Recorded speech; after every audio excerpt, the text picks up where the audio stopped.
Hey, so let's talk about backing tracks a little bit. I've only ever used them on a couple gigs ever. Well, you know, I worked them up for one specific gig, and then I probably played maybe a dozen times ever using them. And I found that it was really hard this was way back in the day, 2003. It was really hard back then, even using a computer, to get all the volumes the same. And you know, I did do a lot of editing to get the arrangements the way I wanted them, and I was able to edit out guitar parts and guitar leads and things like that. So I did use them back in the day. It was a long time ago, and I had to do a lot of wizardry. It took months to get the tracks together.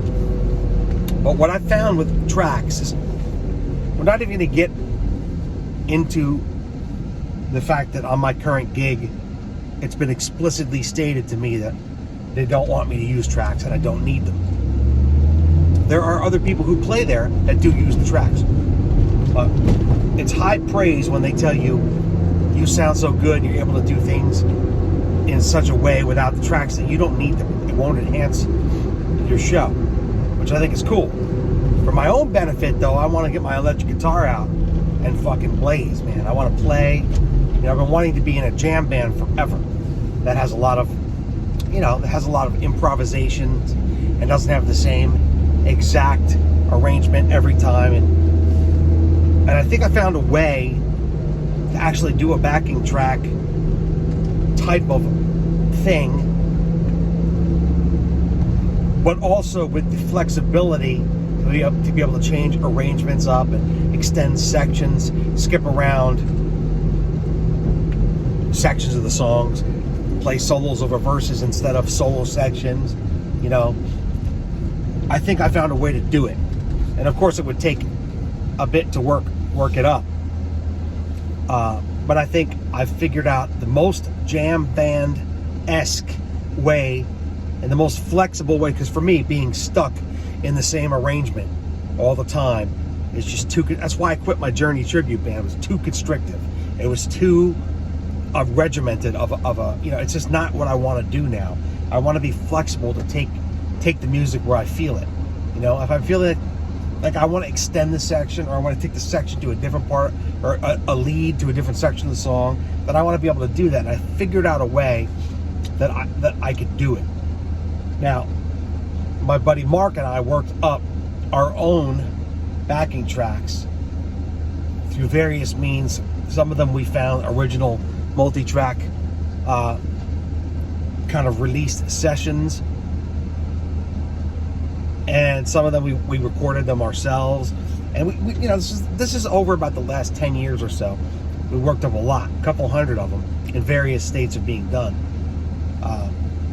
And I think I'm going to take those tracks. And by the way, I could also run these tracks multi-track.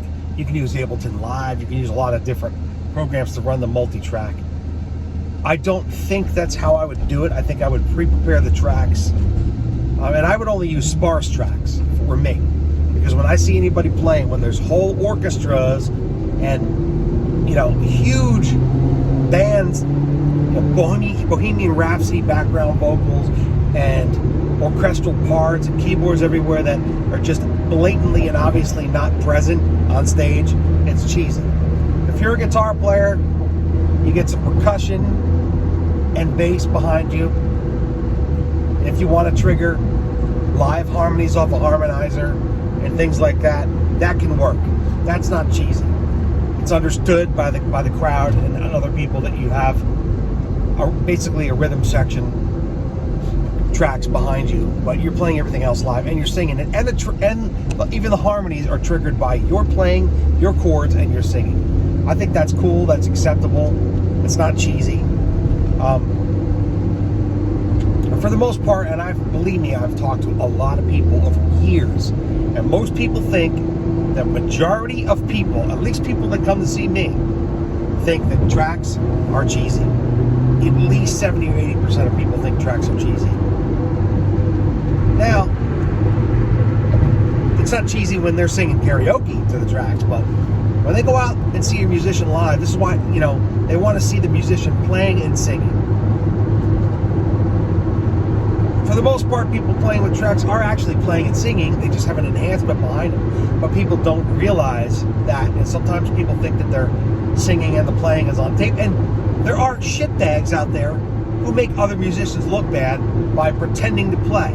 I've seen guys completely pretending. I saw a very attractive girl gigging in all the same places that I was playing and gigging and making the same money or probably more, but she couldn't play keyboard. She was faking the keyboards and singing over it because she was cute. She got the same gigs. That pissed me off. That would piss any real musician off. But the point is, if you're singing and playing, you're singing and playing.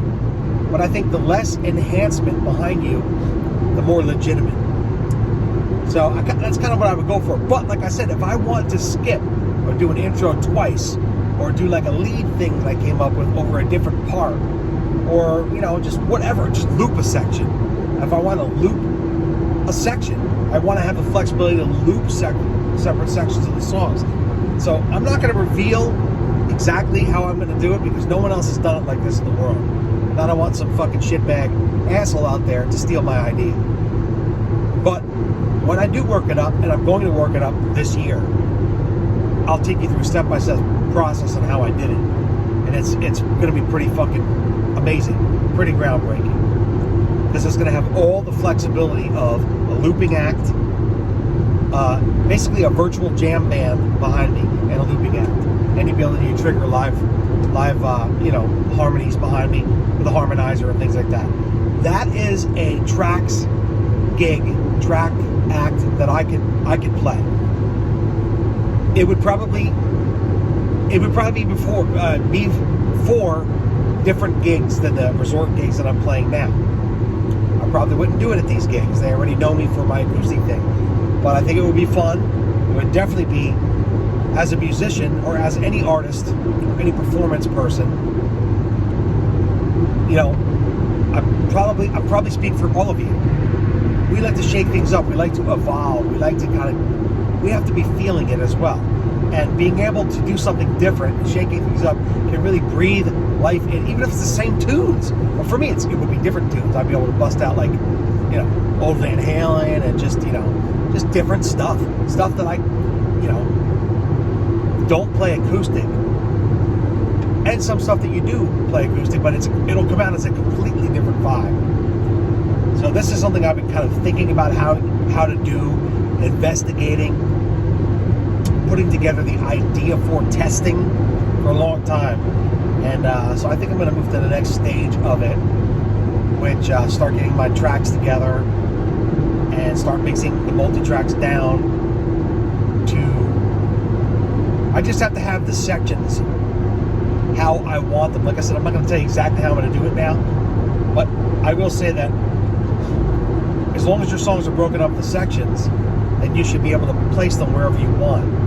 And I want to have the flexibility to fire off, go to any section. You can do this with MIDI. You could set a section in Ableton Live, trigger each section with MIDI, and then loop that section as well. You can do it with Ableton. You can do it with a lot of different software. One of the criteria is I don't want to bring a computer.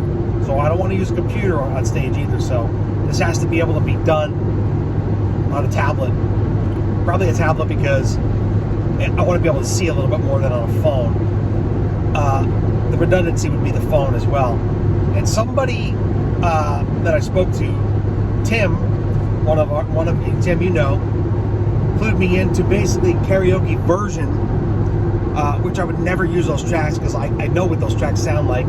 I, like everybody else, downloaded the whole shitload of them and investigated them, and I heard them, and anytime anybody else live is using them, I could tell it's the karaoke version tracks. But like I said, you can download those tunes, but they have an app that you can play, and it's a playback app, and you can mix and match. It's multi-track. You can mute the tracks you don't want playing.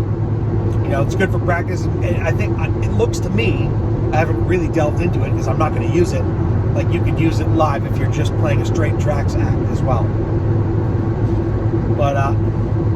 a little tip is if you want to use any of those karaoke version tracks on your track act, bring them into live or bring them into Pro Tools, whatever, and mix them down, mix the drums, compress them, or get a friend of yours who's a good engineer to kind of do them so they match your vibe and what you want to do. And also you can change the arrangements around, like you like change the keys, all that kind of stuff. So anyway, a little thing about tracks, I had that on my mind. I think I am going to move to that point because I think that's going to be something that will breathe new life into my solo thing, and it'll be a completely separate thing from like my thing that I do on the weekend that's just acoustic, and it'll probably make me more stoked to go play acoustic again as well.